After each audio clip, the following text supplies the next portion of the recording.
ఓం నమో వెంకటేశాయ. మన Bhimavaram housing board colony Sri Padmavati సమేత వెంకటేశ్వర స్వామివారి యొక్క సన్నిధానంలో నేటి నుండి శ్రీవారి వార్షిక కళ్యాణ బ్రహ్మోత్సవములు అత్యంత వైభవముగా జరగడానికి ఆలయ అధ్యక్షులు కంతేటి వెంకటరాజు గారు, బాలగారు, కమిటీ సభ్యులు అందరూ కూడా ఈ యొక్క విశేషమైనటువంటి ఉత్సవాలని దాతల సహాయ సహకారంతో నిర్వహించడానికి శ్రీకారం చుట్టడం జరిగింది. చైత్ర బహుళ దశమి రోజున స్వామివారి యొక్క ప్రతిష్ఠ జరిగి ఉన్నది.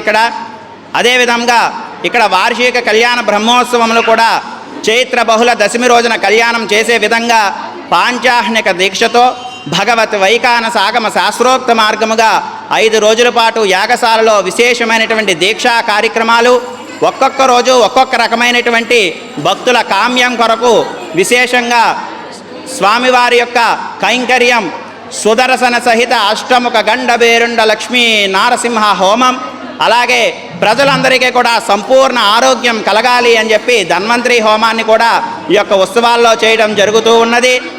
స్వామివారి యొక్క మే 2వ తేదీ అనగా ఈరోజు ఉదయం స్వామివారిని పెళ్లి కుమారుడు పెళ్లి కుమార్తెల్ని చేసేటువంటి విశేషమైనటువంటి ముద్రణోత్సవం, భక్తులు మహిళలు అందరి చేత కూడా పశువు కొమ్ములన్నీ కూడా రోడ్లో వేయించి దంచి ముద్రణోత్సవ కార్యక్రమాన్ని దాతల సహకారంతో నేటి రోజు ఉదయం ఉభయదారులు డి భీమలింగేశ్వరరావు గారు, డాక్టర్ గారు దంపతులు వారు ఈ రోజున కైంకర్యం చేయడం జరిగింది.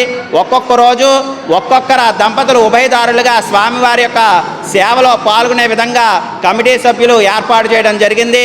అదేవిధంగా 2వ తేదీ సాయంత్రం స్వామివారి యొక్క ఆగమ శాస్త్రోక్త మార్గముగా అంకురార్పణ కార్యక్రమం యాగశాలలో నిర్వహించడం జరుగుతుంది. 3వ తేదీ ఉదయం స్వామివారి యొక్క అనుగ్రహం చేత సకల దేవతలను కూడా ఆహ్వానం పలుకుతూ ధ్వజారోహణ కార్యక్రమం, దీక్షాధారణ కార్యక్రమాలు, అలాగే విజయ గణపతి స్వామివారి యొక్క ఆలయాన్ని కూడా ప్రతిష్ఠించినటువంటి సంవత్సరం వార్షికోత్సవం కాబట్టి ఆయనకు కూడా విశేషమైనటువంటి అభిషేకము, గరిక పూజ, ఉండ్రాళ్ళు ఆరగింపు సేవా కార్యక్రమం ఉన్నది. ఈ యొక్క ధ్వజారోహణ కార్యక్రమంలో సంతానార్థులు ఎవరైతే ఉన్నారో వారికి గరుడ ముద్రలను వేస్తాము. ఆ గరుడ ప్రసాదాన్ని ఎవరైతే స్వీకరిస్తారో వారికి సంతాన ప్రాప్తి కలుగుతుంది అని చెప్పి వేదోక్తి. కావున ఈ యొక్క ధ్వజారోహణ సమయంలో సంతానార్థులు ఎవరైనా ఉన్నట్లయితే ఈ ఛానల్ ద్వారా మీరు అందరూ కూడా వీక్షిస్తున్నారు. హౌసింగ్ బోర్డు వెంకన్న ఆలయానికి మే 3వ తేదీ మధ్యాహ్నం 11:30కి ఈ యొక్క ఆలయానికి విచ్చేసినట్లయితే గరుడ ప్రసాదాన్ని స్వీకరించి మీరందరూ కూడా సంతాన ప్రాప్తిని మీరు కోరుకున్న విధంగా మీ కామ్యాన్ని, స్వామివారి యొక్క అనుగ్రహాన్ని మీరు పొందవచ్చు. 3వ తేదీ సాయంత్రం శ్రీవారి వార్షిక కళ్యాణోత్సవం ముందుగా 6 గంటలకి స్వామివారిని తోడుకొని తీసుకుని ఎదుర్కోలోత్సవం నిర్వహించుకొని శ్రీ వెంకటేశ్వర కళ్యాణ మండపంలో అంగరంగ వైభవంగా శ్రీవారి వార్షిక సంవత్సర కళ్యాణోత్సవం 4వ తేదీ ఉదయం శనివారం ఏకాదశి స్వామివారికి ప్రీతికరమైనటువంటి రోజు. ఆ రోజున యాగశాలలో నిత్యహోమములు పూర్తి చేసుకుని తదుపరి 10 గంటల నుండి విశేషంగా స్వామివారికి అష్టోత్తర శత కలశాభిషేకం 108 కలశములతో సంపూర్ణమైనటువంటి అనుగ్రహాన్ని ప్రాప్తించమని ఏకాదశి రోజున స్వామివారికి అభిషేక కార్యక్రమం, తరువాతగా శనివారం సాయంత్రం గరుడోత్సవం, 5వ తేదీ ఉదయం సుదర్శన సహిత అష్టముఖ గండబేరుండ లక్ష్మీ నారసింహ హోమం, సాయంత్రం సదస్యం, ఆ రోజు సాయంత్రం వైభవోత్సవం.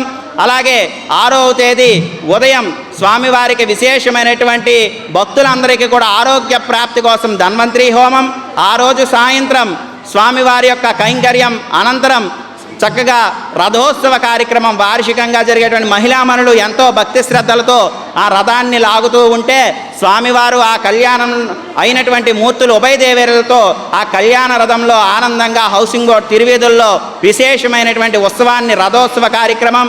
అలాగే అటుపైగా చక్రస్నానం, అవబృధోత్సవం. చక్రస్నానం రోజున ఎవరైతే పాల్గొంటారో ఈ ఉత్సవాల్లో పాల్గొనలేకపోయినా చక్రస్నానం రోజు ఒక్క రోజైనా సరే చక్రస్నానంలో పాల్గొంటే శ్రీ విష్ణు కళ్యాణ నిగమే చక్ర తీర్థేషు పావని తైలాభ్యాంగన నదీ స్నానం కోటి యజ్ఞ ఫలం లభేత్ అన్నారు. కోటి యజ్ఞాలు చేసినటువంటి ఫలితం ఏది కలుగుతుంది అయ్యా అంటే చక్రస్నానం చేయడం ద్వారా కలుగుతుందిట.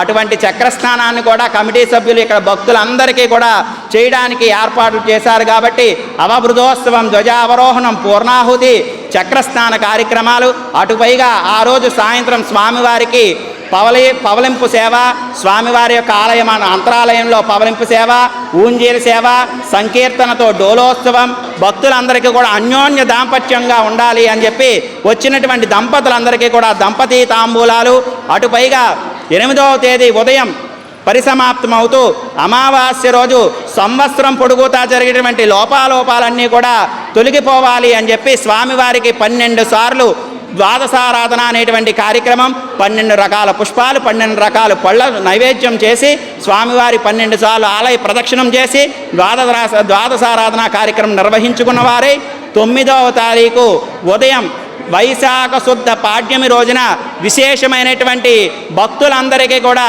స్వామివారి యొక్క అన్న ప్రసాదాన్ని వితరణ కార్యక్రమం, అఖండ అన్న సమారాధన కార్యక్రమం.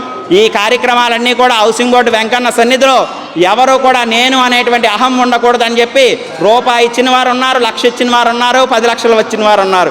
ఇది స్వామివారి యొక్క సేవలో ప్రతి ఒక్కరూ కూడా నేనున్నాను అని చెప్పి పాల్గొని ఈ యొక్క ఉత్సవాలన్నీ కూడా గత 13 సంవత్సరాల నుంచి కూడా అంగరంగ వైభవంగా జరుపుతూ ఉన్నారు. ఈ సంవత్సరం కూడా ఆలయ అధ్యక్షులు వారు వెంకటరాజు గారు, కమిటీ సభ్యులు అందరూ కూడా దాతల సహకారంతో అఖండ అన్న సమారాధన కూడా ఎంతమంది వచ్చినా అంతమందికి అన్న ప్రసాదాన్ని అందించే విధంగా ఏర్పాటు చేస్తున్నారు. కాబట్టి 9వ తారీఖు వరకు జరిగేటువంటి ఉత్సవాల్లో ప్రతి ఒక్కరూ కూడా తమ కుటుంబ సభ్యులతో సమేతంగా సహకుటుంబ సపరివార సమేతంగా విచ్చేసి హౌసింగ్ బోర్డు వెంకన్న సన్నిధిలో జరిగేటువంటి కళ్యాణ బ్రహ్మోత్సవ వైభవాన్ని కనులారా తిలకించి తీర్థప్రసాదాలు స్వీకరిస్తారని భక్తిపూర్వకంగా ఆహ్వానిస్తున్నాం. జై గోవింద.